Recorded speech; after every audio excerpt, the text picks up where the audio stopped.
Isn't it a very open-ended question? Many answers can be given. Well, if we ask this question to the Prophet Muhammad ﷺ, how would he answer? He states the following in a hadith: by Allah, if a single person is guided by Allah through you, it is better than anything on which the sun rises and sets. The most valuable thing in the world has happened hundreds of times recently. Hundreds of people who went to Qatar for the World Cup were introduced to Islam and decided to become Muslims. Just think about it. We are talking about hundreds of people with different nationalities, different languages, different colors, different lives and cultures. One wonders, what kind of atmosphere is there now? What was done to explain Islam? Let's have a look at what has happened so far and how this event is affecting the Islamic world, that is, us. Thousands of people from all over the world are flocking to a Muslim country right now. Qatar authorities thought that it was the right opportunity to break the prejudice of Islamophobia and to explain Islam better. So they took very important steps. I was really surprised when I heard it. For example, when you look at the streets, you see that verses of the Quran and hadith of our Prophet ﷺ are written on the boards in 8 different languages. The Prophet ﷺ says, "He who is not merciful to others will not be treated mercifully." Another board has the following hadith: "Anybody who believes in Allah and the last day shouldn't harm his neighbor, and anybody who believes in Allah and the last day should entertain his guest generously, and anybody who believes in Allah and the last day should talk what is good or should keep quiet."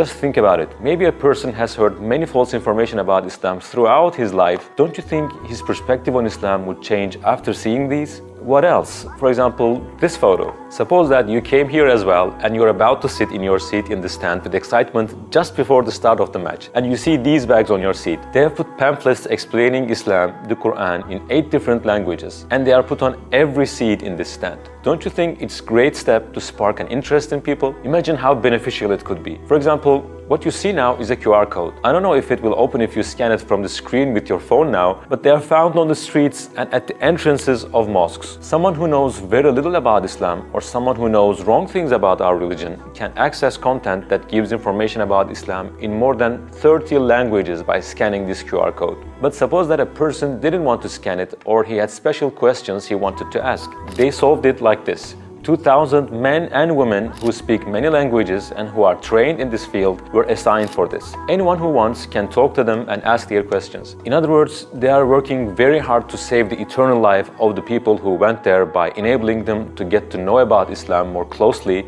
and away from prejudices. I have a friend who went to Qatar to give dawah, and he's among these 2,000 people. He says that mosques are packed with tourists, and while they are visiting the mosques, they are being informed about Islam. In some dawah spots, there are VR sets that show the tourists how life was at the time of the Prophet ﷺ.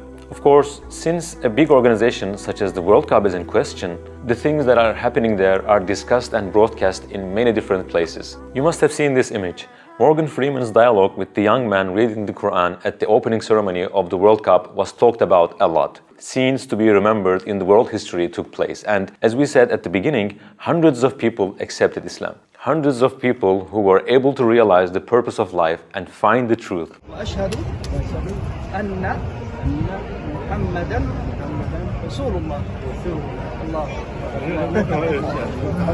Of course, it's just the beginning. Along with these, seeds of Islam have been planted in the hearts of thousands of people and also in the hearts of those who followed these events on the internet. Some of those seeds will sprout in the future, inshallah. Of course, it should not be forgotten that Qatar, like every other state, along with the things that they are doing right, might be doing some things wrong as well. What a fair person should do is to evaluate the right and wrong things separately. While we call the wrong things wrong, we should also appreciate if there is something good. We should say, what can I take from this?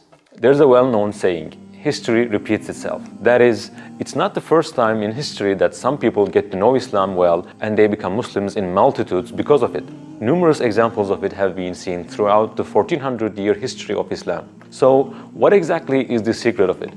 Why do such things happen in some periods and not in others? I'll quote one statement and tell you one historical incident to make you find the answer. All of us know Ali radiallahu anhu. He is one of the closest companions and cousin of our Prophet ﷺ. There's an interesting incident he experienced which could be a scene of a movie. During a war, he threw an enemy to the ground, and just as he was about to kill him with a sword, the disbeliever enemy spits at his face. Ali radiallahu anhu stops and refuses to kill him. Normally, you would expect him to kill the enemy more violently. The enemy was surprised at it and asked, "Why didn't you kill me?"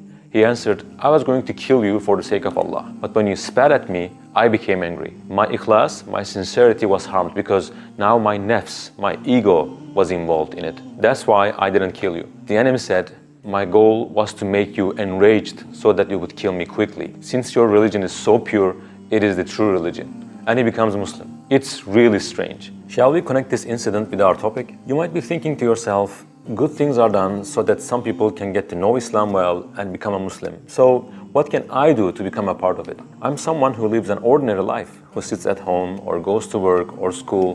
What can I do to be a means of these good deeds? I'm giving you the answer.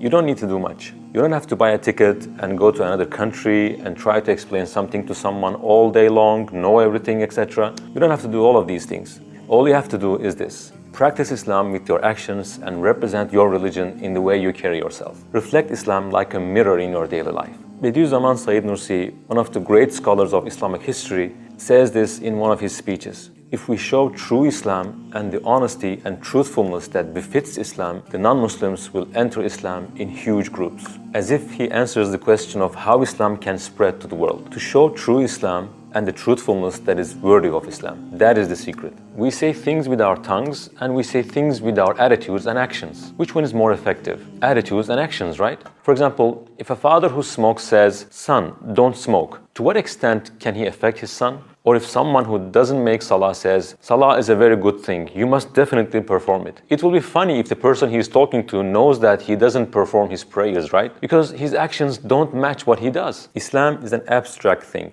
just like notions such as compassion, authority, or confidence. When we say compassion, our mothers come to our minds. When we say authority, confidence, we remember our fathers, so to say. Just like these, Islam is also an abstract term. In order to make sense of it, in order to make it tangible, people naturally look at Muslims. We cannot escape from this responsibility. We cannot say, don't look at Muslims, look at Islam. No, this is escaping from responsibility. If we have this privilege of being on the right path, we must carry the burden that comes with it, and that is to embody Islam. If you do things that are against Islamic morals like nepotism, lying, backbiting, and hypocrisy, how much impact can you have on people? No matter how many minutes you explain the beauty of Islam, it won't affect people if you don't represent it with your deeds and actions. We have to practice Islam both when we're alone and when we're with others. We can represent Islam through the smallest things to the biggest ones in daily life. For example, from helping to carry the belongings of an elderly person we saw on the street, to defending the rights of our coworker when we think there's an injustice. Sometimes we see on the internet,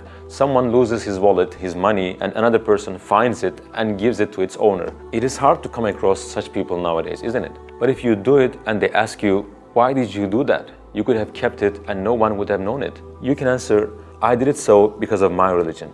Can you imagine how much influence it will have on the other person? There's a concept we call Sha'air al-Islami. It means signs of Islam, symbols of Islam. For example, what does a person who sees a minaret say? There is a place here that belongs to Muslims, right? Adhan, kufi, prayer rug, hijab, bismillah, beard, salam, Eids, or the month of Ramadan, for example. Madrasas and religious buildings are the signs of Islam. They are Sha'air al-Islami. Those who look at them remember something about Islam. Now think about it. Are you someone who proclaims Sha'air al-Islami, tries to spread them and practices them with your attitudes and actions? That's what Towards Eternity exists for. At the moment, we are declaring Islamic symbols both on YouTube and in our madrasa. We are trying to do it with adhan, prayer, tasbihat, and trying to keep them alive. If you and I don't practice it, we will be held responsible. Look around you. Haram things spread easily on social media, on the internet, everywhere. The streets are full of crimes, foul words, and immorality. People easily lie to one another, gossip and slander. Tendency to fraud, theft, bribe, consume riba is increasing. Whatever Allah forbids is encouraged. In that case, shouldn't we keep our religion alive and spread Islamic symbols to a greater extent? Finally, I want to quote a hadith. Our Prophet ﷺ says, the best of you are those believers who remind people of Allah Azza wa Jal when they are seen.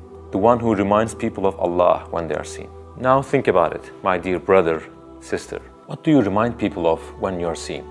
Do you remind people of Allah subhanahu wa ta'ala and His Messenger ﷺ, or the things that are just the opposite?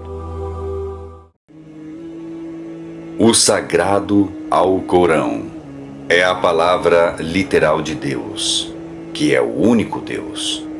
Ele revelou o Sagrado Alcorão, por meio do anjo Gabriel ao longo de 25 anos, a seu profeta Maomé, que a paz esteja com ele, que viveu no século VII entre 571 e 634 no Oriente Médio, 500 anos após o profeta Jesus, que a paz esteja com ele.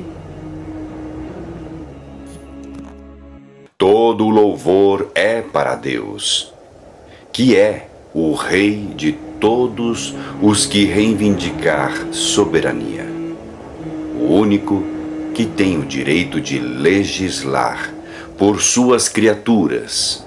Ele é o doador da vida, ele é a causa da morte, enquanto a morte não tem efeito sobre ele, porque ele está sempre vivo, autossubsistindo, o eterno e o único absoluto. Todo o louvor é para Deus.